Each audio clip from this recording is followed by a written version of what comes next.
ఈరోజు మీడియా ద్వారా నేను రాష్ట్ర ప్రభుత్వానికి కొన్ని ప్రశ్నలు అడగదలుచుకుంటున్నా. మరి ముఖ్యంగా తెలుగుదేశం పార్టీకి, ముఖ్యమంత్రి గారు చంద్రబాబు నాయుడు గారికి, మీరు వక్ఫ్ చట్టానికి వ్యతిరేకంగా ఓటు వేయకపోయినా, సుప్రీంకోర్టులో కేసు వేయకపోయినా, ఆ యాక్ట్ని మద్దతు ఇచ్చినా, మీ మాటల్లోనే మీరు ఏమన్నారంటే ముస్లిం సమాజానికి నష్టం కాకుండా జాగ్రత్త పడతాను అని చెప్పారు. మీ మాటకే నేను గుర్తు చేపిస్తున్నా చంద్రబాబు నాయుడు గారు.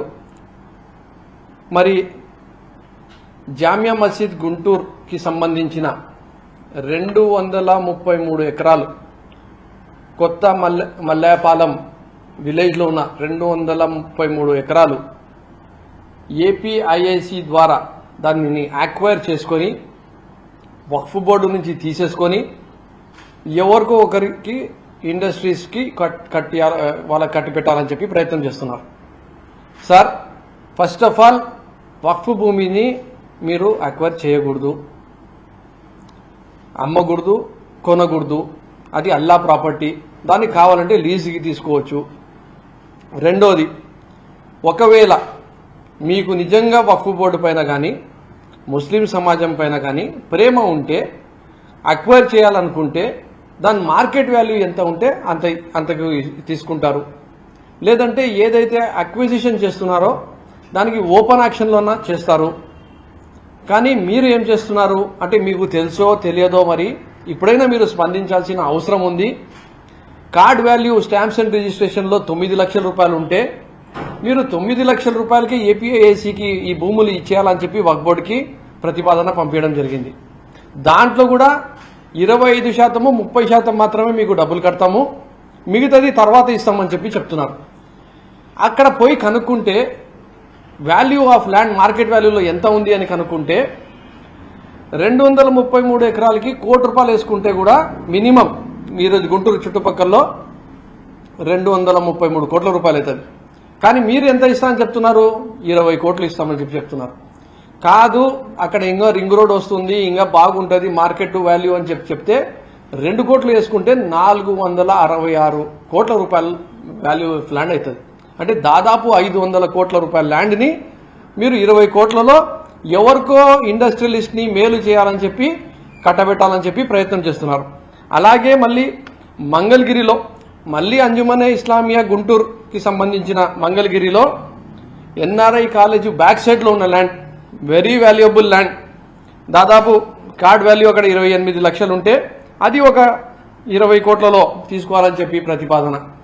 దాని వాల్యూ మార్కెట్ వాల్యూ ప్రకారంగా చూసుకుంటే ఈరోజు 3 కోట్ల రూపాయల ప్రకారంగా చేసుకుంటే 234 కోట్ల రూపాయల వాల్యూ అవుతుంది.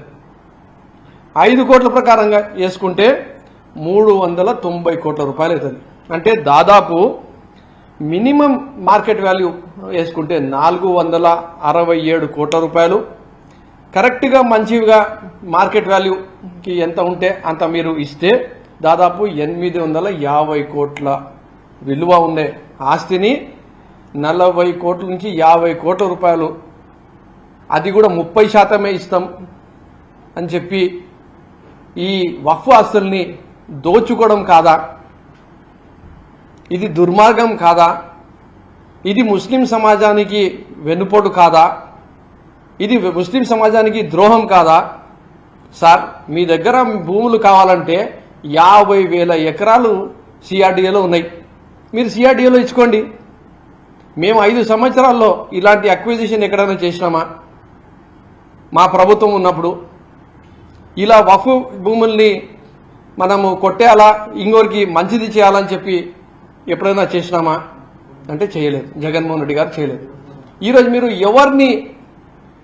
ఎవరిని సంతృప్తి చెందడానికి, ఎవరికి మేలు చేయడానికి, ఎవరికి డబ్బులు సంపాదించి ఇవ్వడానికి ఈ ప్రతిపాదన చేస్తున్నారనేది మీరు ఈరోజు ఆంధ్రప్రదేశ్ రాష్ట్రంలో ఉన్న ముస్లిం సమాజానికి చెప్పాల్సిన బాధ్యత ఈరోజు మీ పైన ఉంది. 40-50 కోట్ల రూపాయల్లో దాదాపు 850 కోట్ల రూపాయల భూమిని ఈరోజు అన్యగ్రంథం చేసే ప్రయత్నం చేయడం అనేది చాలా దారుణం, దుర్మార్గం. ఇది ఆయనకు కావాల్సిన మనుషుల్ని దోచి పెట్టడానికి, వాళ్లకు సంపాదించి పెట్టడానికి, ఈ భూముల్ని నిర్వీర్యం చేయడానికి చేస్తున్న ఒక కుట్ర. కాబట్టి ఏదైతే మీరు ప్రతిపాదన చేసినారో దానిని వెనక్కి తీసుకోవాలని చెప్పి మేము డిమాండ్ చేస్తున్నాము. అలాగే మీకు ఇష్టం ఉంటే సిఆర్డిఏ లిమిట్స్ లో ఉండే 50,000 ఎకరాల్లో మీరు ఎక్కడ ఇచ్చుకున్నా, ఎవరికి ఇచ్చుకున్నా మేము దానికి సిద్ధంగా ఉన్నాము, సపోర్ట్ చేస్తాం డెవలప్మెంట్ కి కూడా అని చెప్పి కూడా మీకు తెలియజేసుకుంటూ, జీవో నంబర్ 60 జగన్మోహన్ రెడ్డి గారు తెచ్చారు. వక్ఫ్ భూములు అన్యక్రాంతం కాకూడదు, వక్ఫ్ బోర్డు దగ్గర అంతమంది ఎంప్లాయీస్ లేరు అని జీవో నంబర్ 60 తీసుకొని వచ్చి రెవెన్యూ డిపార్ట్మెంట్కి, మున్సిపల్ డిపార్ట్మెంట్కి, పంచాయతీరాజ్ డిపార్ట్మెంట్కి, స్టాంప్స్ అండ్ రిజిస్ట్రేషన్ డిపార్ట్మెంట్కి కూడా ఈ భూములు అన్యక్రాంతం కాకూడదు, ఈ భూములపైన మీరు ఎలాంటి పర్మిషన్స్ కూడా ఇవ్వకూడదు అని చెప్పి కూడా చట్టం తీసుకుని రావడం జరిగింది. మరి ఈ రోజుకి కూడా జీవో నంబర్ 60 ఉంది. నేను అధికారులకు కూడా చెప్తున్నది ఒకటే, వక్ఫ్ యాక్ట్ ప్రకారంగా 51 సెక్షన్ ప్రకారంగా చూసుకుంటే కూడా ఇది తప్పైతుంది. జీవో నంబర్ 60 ప్రకారంగా చూసుకుంటే కూడా ప్రొటెక్షన్ చేసే బాధ్యత మీ వక్ఫ్ బోర్డు చైర్మన్ గారు, సిఇఓ గారి నుంచి ప్రతి ఒక్కరిది కూడా ఉంది అని తెలుపుకుంటూ, ఇలాగే కర్నూలులో కూడా సర్వే నంబర్ 151 సంతోష్ నగర్ దగ్గర కర్నూలు సిటీలో కొంతమంది దాదాపు 10-15 ఎకరాల్లో 2 సెంట్లు భూములు ప్లాటింగ్ లెక్క చేసేసి 30,000 రూపాయల నుంచి 40,000 రూపాయలు వాళ్ళ దగ్గర నుంచి వసూలు చేసి అమ్మేసే ప్రయత్నం చేస్తున్నారు. సో గుంటూరు జిల్లా కలెక్టర్ గారు ఉండని, కర్నూలు జిల్లా కలెక్టర్ గారు ఉండని, వక్ఫ్ బోర్డు అఫీషియల్స్ ఉండని, గౌరవ ముఖ్యమంత్రి చంద్రబాబు నాయుడు గారు ఉండని వక్ఫ్ భూముల్ని కాపాడేటట్టు చర్యలు తీసుకోవాలని చెప్పి వైఎస్ఆర్ కాంగ్రెస్ పార్టీ తరపు నుంచి డిమాండ్ చేస్తున్నాం.